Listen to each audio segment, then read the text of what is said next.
mentality. And in the worst days of our marriage, she was loving me with Christ-like love. And it's how I changed. It's how I changed.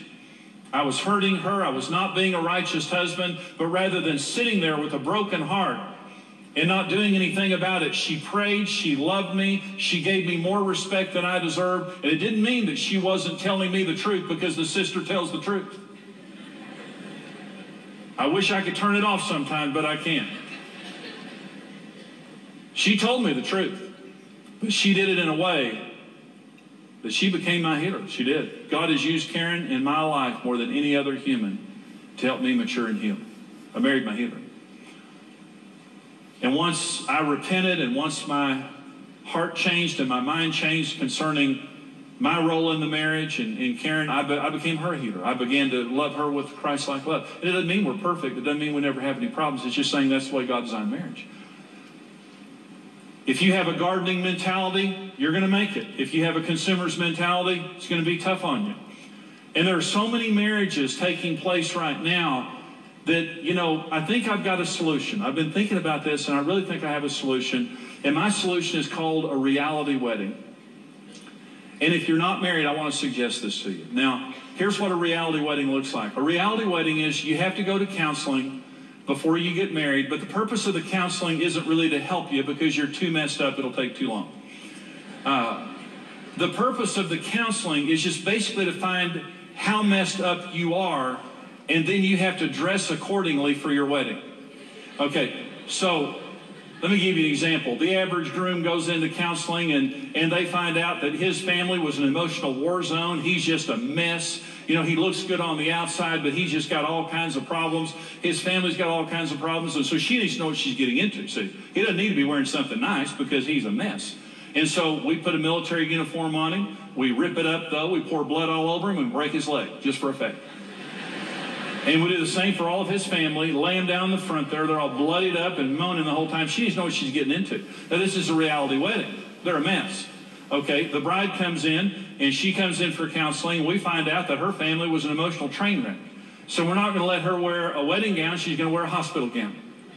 No train. It's going to be gauze. She's going to be pulling gauze behind her the whole way. Got a little IV that she's pushing down. You know, no makeup, you know.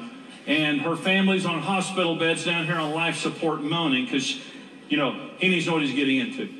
The pastor doesn't wear a nice suit. The pastor dresses like a terrorist and carries a rifle. If anyone gets happy, he shoots them.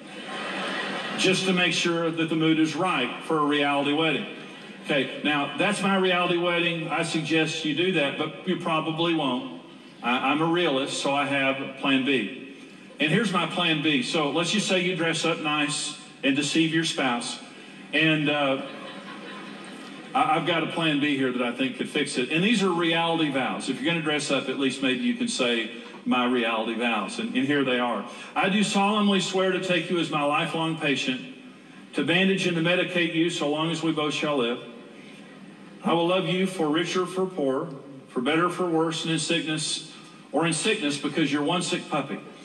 And I don't see you getting well anytime soon, though I'm hoping for some improvement right now. I realize that the pretty clothes you're wearing here on our wedding day are rented and will be returned. You will probably never look this good again.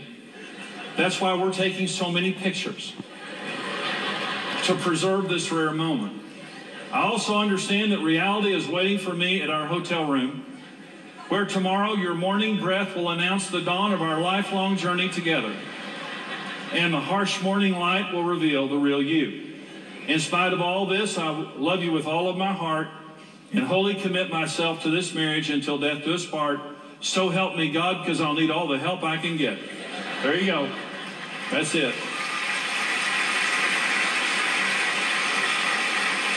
I offer those to you. Number one reason for divorce is disappointment. We come into marriage with rose-colored glasses on. We come into marriage with a consumer's mentality, thinking that the wedding is going to somehow magically fix anything wrong and it's going to be happily ever after. The truth is we're all messed up. And if we marry our perfect soulmate, they're all messed up. And the only way it's going to work is if we become a gardener, if we take up our role in marriage and become responsible to love our spouse with Christ-like love. And if we do that, we marry our healer. Doesn't mean we don't have any problems, but it means it's a healing journey. And it just gets better and better and better and better, and we last. And when problems happen, we're not surprised because we came in with our brain strapped on right. We knew there were going to be problems. We knew there was going to be poorer and worse.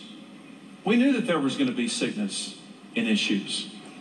But we embraced it at the very beginning.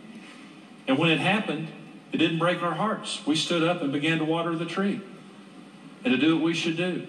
That's the way marriage works.